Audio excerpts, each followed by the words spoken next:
Hello दोस्तों, तो again आप लोगों का यूनिक स्टडी सेंटर पे स्वागत है। तो जैसा कि आप लोग भी जान रहे थे कि हमारा जो यूनिक स्टडी सेंटर चैनल है वहाँ पर 11th क्लास की जो वीडियो थी इकोनॉमिक्स की वो भी स्टार्ट हो चुकी है। तो वहाँ पर हमारी जो 11th की दो बुकें थी, पहला आपका व्यष्टि अर्थशास्त्र और दूसरा जो आपका था सांख्यिकी। तो हमने क्या होता है कि मतलब जो फर्स्ट बुक स्टार्ट की थी वो व्यष्टि की, तो उसका जो फर्स्ट चैप्टर फर्स्ट था उसके लगभग हमने 3 पार्ट्स को हमने डिटेल में पढ़ लिया था। तो अगर आप में से फर्स्ट ऐसा कोई स्टूडेंट है जिन्होंने नहीं देखा है एक भी वीडियो, तो आप जाके चैनल पे वहाँ पर प्लेलिस्ट में आप तीनों पार्ट आप चेक कर सकते हो। तो आज की जो वीडियो होने वाली है एक बहुत स्पेशल वीडियो होने वाली है। क्यों? क्योंकि ये आपको वीडियो को मैं लास्ट में बताऊंगा ऐसा क्यों। ठीक है, तो चलिए हम स्टार्ट करते हैं। तो इसमें जो हम देखेंगे, अगर हमने थर्ड पार्ट में क्या पढ़ा था कि वास्तविक अर्थशास्त्र क्या होता है, आदर्शात्मक क्या होता है, देन हमने देखा था कि अर्थव्यवस्था की जो इकोनॉमी की डेफिनेशन होती है वो क्या होती है। ये हमने सारे के सारे टॉपिक्स को पढ़ा था।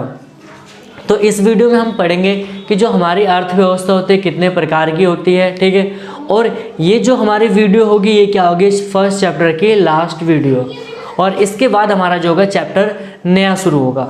तो इसमें हम चलते हैं, देखते हैं कि इसमें क्या क्या टॉपिक है। तो पहला क्या है हमारा कि अर्थव्यवस्था के प्रकार, अर्थव्यवस्था कितने प्रकार की होती है।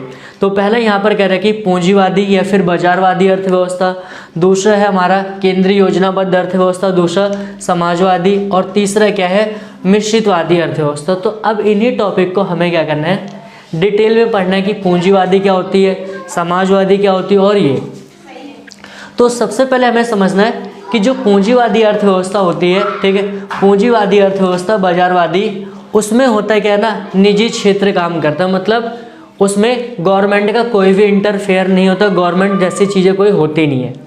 क्या कह रहा हूँ मैं कि निजी क्षेत्र प्राइवेट सेक्टर होता है। ठीक है, और जब पूंजीवादी जो कैपिटलिस्ट जो इकोनॉमी होती है उसमें जो भी डिसीजन मेकर होता है, डिसीजन जो भी वहाँ पर लिया जाता है वो कौन से सेक्टर के द्वारा लिया जाएगा, प्राइवेट सेक्टर के द्वारा। मतलब जैसे कि किन चीज़ों का प्रोडक्शन करे, ठीक है, कि कैसे प्रोडक्शन करे और कितनी मात्रा में करे, ठीक है, या किसके लिए प्रोडक्शन करे, वो सारे का सारा जो डिसीजन होगा कौन लेगा, वो प्राइवेट सेक्टर लेगा। तो इस प्रकार की इकोनॉमी को हम क्या कहते हैं, कैपिटलिस्ट इकोनॉमी, पूंजीवादी अर्थव्यवस्था कहते हैं, या फिर आप बाजारवादी अर्थव्यवस्था भी कह सकते हैं।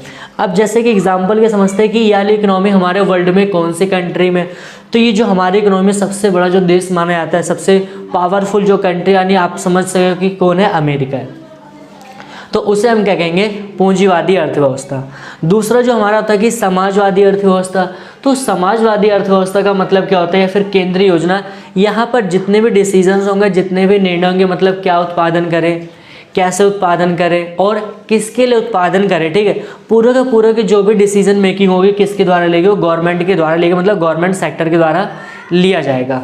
ठीक है, तो और यहाँ पर क्या मतलब, और ये मेन काम क्या होता है उनका, यहाँ पर जो होता है सामाजिक कल्याण की बात ज़्यादा होती है, तो किसके अंडर में आ जाएगा, वो गवर्नमेंट के। और पूंजीवादी में कौन होता है, वहाँ पर प्राइवेट सेक्टर को क्या पूंजी मतलब पैसे के मोटिव पे क्या वहाँ पर कार्य करते हैं। और ये वाली जो इकोनॉमी कौन से कंट्री में, तो जैसा कि चाइना और रूस में। तो लेकिन अगर रियलिटी देखा जाएगा ना, आज अगर करेंटली बात करें तो हर एक देश ने क्या हो गया, कैपिटलिस्ट इकोनॉमी को अपना लिया है। तो ये दोनों देश, मतलब दोनों देश में कौन सी इकोनॉमी थी, मतलब समाजवादी, फिर केंद्रीय योजनाबद्ध अर्थव्यवस्था। और हमारी जो तीसरी है मिक्स्ड इकोनॉमी। तो ये मिश्रितवादी अर्थव्यवस्था क्या होती है, ये बेसिकली क्या होती है, यहाँ पर दोनों सेक्टर द्वारा क्या कार्य किया जाता है। जैसे कि आप जस्ट एग्जांपल ले लो, ये कहाँ पर, भारत में पाई जाती है। तो आप लोग भी जानते हो कि भारत में गवर्नमेंट स्कूल भी है, प्राइवेट स्कूल भी है।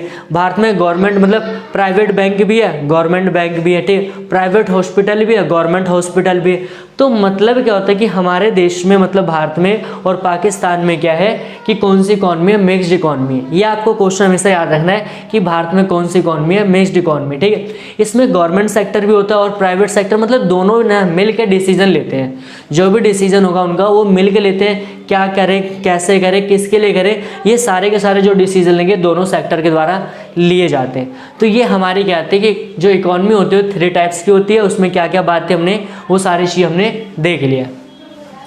नेक्स्ट चलते हैं नेक्स्ट टॉपिक पे। तो नेक्स्ट टॉपिक हमारा क्या कह रहा है, आर्थिक समस्या, मतलब इकोनॉमिक प्रॉब्लम क्या होती है। तो सिंपल सी बात है, जैसे कि आप लोगों ने देखा होगा, ठीक है, समझना ध्यान से, कि जैसे कि आपने देखा छोटे बच्चों को, तो वो लोग कहते हैं कि जब अपने पेरेंट्स के साथ कहीं मार्केट वगैरह में जाते हैं तो अगर कोई मतलब वहाँ पर टॉयज़ की शॉप होती है, मतलब खिलौने की दुकान होती है, तो वहाँ पर वो बच्चा क्या कहता है कि मुझे ये भी चाहिए, वो भी चाहिए, ये सारे खिलौने चाहिए। तो क्या मतलब समझना ध्यान से, क्या उसके जो बच्चे के पेरेंट्स होते हैं क्या सारे के सारे खिलौने उसको दिला देते हैं? नहीं। क्यों? क्योंकि वहाँ पर क्या होता है कि उनके पास पैसा होता है जो उनका वो क्या होता है, लिमिटेड होता है, ठीक है। और लिमिटेड होने के साथ साथ उस पैसे का क्या खिलौने के लिए यूज़ करना है? नहीं, उसके अलावा भी हमें मतलब साग सब्जियाँ हो गई, ठीक है, और भी कपड़े वगैरह और भी मतलब सारी की सारी जो आइटम लेनी पड़ती है। तो समझना ध्यान से, कह रहे हैं कि आर्थिक समस्या मूल रूप से चयन की समस्या होती है। क्या करना पड़ता है? हमें चूज करना पड़ता है। आर्थिक समस्या मूल रूप से चयन की समस्या होती है जो संसाधनों के दुर्लभ तथा उनके वैकल्पिक प्रयोग के कारण उत्पन्न होती है। मतलब कि संसाधन मतलब पैसा क्या हमारा एक रिसोर्स है, तो वो कैसा है, वो दुर्लभ है। दुर्लभ मतलब क्या, वो मतलब स्कैरसिटी कह सकते हैं या फिर लिमिटेड है, ठीक है। और उसका यूज़ कैसा रहा, वो मतलब अल्टरनेटिव यूज़ हो रहा है। मतलब कि पैसे का एक जगह से मतलब एक पैसे का एक जगह से कई जगह इस्तेमाल हो रहा है। इसके अलावा इसको अगर समझ सकते हो, जैसे कि बिजली है, बिजली आती है तो बिजली का इस्तेमाल हम क्या करते हैं, जैसे एसी चलाने के लिए, फ्रिज चलाने के लिए, कूलर चलाने के लिए, लाइट के लिए हो गया, ठीक है, या फिर हीटर वगैरह चलाने, मतलब और भी बहुत सारे कामों के लिए। क्या तो मतलब क्या बिजली क्या लिमिटेड है, लेकिन उसका यूज़ क्या हो रहा है, अल्टरनेटिव हो रहा है। तो इसलिए क्या होता है, हमारी समस्या क्या होती है, आर्थिक समस्या आती है। समझ में? क्यों? क्योंकि हमारे पास रिसोर्सेज क्या लिमिटेड है, प्लस उसका यूज़ कैसा हो रहा है, अल्टरनेटिव यूज़ हो रहा है। ये हो गया डेफिनेशन। और इसके हमें कारण करना है कि जो आर्थिक समस्या उत्पन्न होती है ना, जो इकोनॉमिक प्रॉब्लम, उसके क्या क्या कारण है। तो समझना, पहला कारण क्या है, संसाधनों का दुर्लभ होना। आपको पता है कि हमारे यहाँ पर क्या कि डिमांड क्या होती है बहुत ज़्यादा, लेकिन उसको सप्लाई को पूरा करने के लिए क्या हो रहा है कि उसकी सप्लाई को पूरा करने के लिए क्या हमारे पास रिसोर्सेज क्या है, कम है, ठीक है, रिसोर्सेज क्या है, कम है। तो इसलिए हम कहते हैं संसाधनों का दुर्लभ होना।